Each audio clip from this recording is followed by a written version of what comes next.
সাত সমুদ্রের গভীরে এক জিন্দা কয়েদি, হজরত ইউনুস আলাইহিসসালাম ও মাছের পেটের সেই দিনগুলো।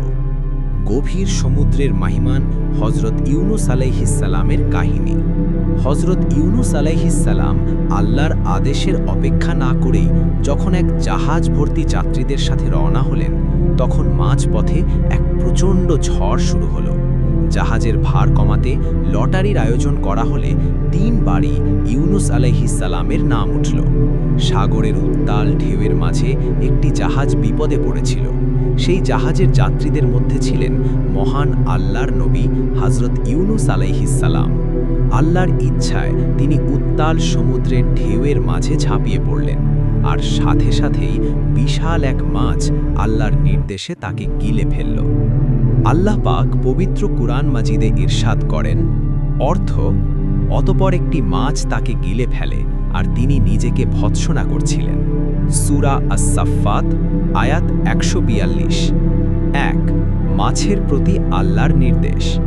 ঠিক সেই মুহূর্তে আল্লাহর আদেশে সাগরের এক বিশাল মাছ দ্রুত গতিতে সেখানে উপস্থিত হল।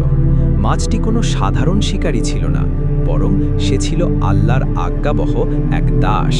মাছটি নবীকে গিলে ফেলল, কিন্তু তাকে চিবিয়ে খাওয়ার বা হজম করার কোনো অনুমতি তার ছিল না। মাছের পেটে প্রবেশের পর হজরত ইউনুস আলাইহিসসালাম যখন নিজেকে জীবিত আবিষ্কার করলেন, তখন এক অলৌকিক ঘটনা ঘটল। মাছটি নবীর সাথে কথা বলে উঠল।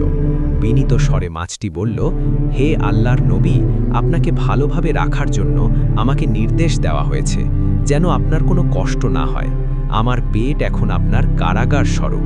যখন আল্লাহ ইচ্ছা করবেন তখন আপনাকে মুক্তি দেবেন। আমার পেট সমস্ত প্রকার অপবিত্রতা থেকে মুক্ত।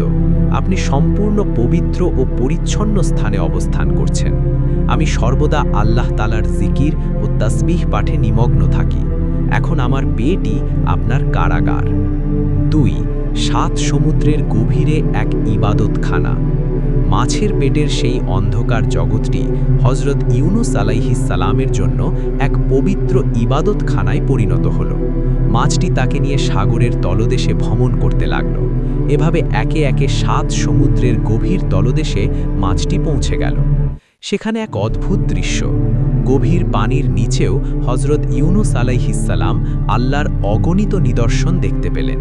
তিনি শুনতে পেলেন সাগরের নুড়ি পাথর, মাছ এবং জলজ প্রাণীরা আল্লাহর তাসবিহ পাঠ করছে। নবীও সেই সুরের সাথে সুর মিলিয়ে অবিরাম আল্লাহর জিকিরে মগ্ন হয়ে রইলেন। এভাবে 40 দিন কেটে গেল। মাছটি তার মুখ খোলা রাখত যাতে নবীর শ্বাস প্রশ্বাসে কোনো কষ্ট না হয়, কিন্তু দীর্ঘ সময় মাছের পেটে অবস্থান এবং মানসিক অস্থিরতায় তার শরীর অত্যন্ত দুর্বল হয়ে পড়েছিল। আল্লাহ তাআলা কুরআন মাজিদে ইরশাদ করেন, অর্থ, সুতরাং যদি তিনি তাসবিহ পাঠকারীদের অন্তর্ভুক্ত না হতেন, তাহলে অবশ্যই কেয়ামত পর্যন্ত সে মাছের পেটেই অবস্থান করতেন।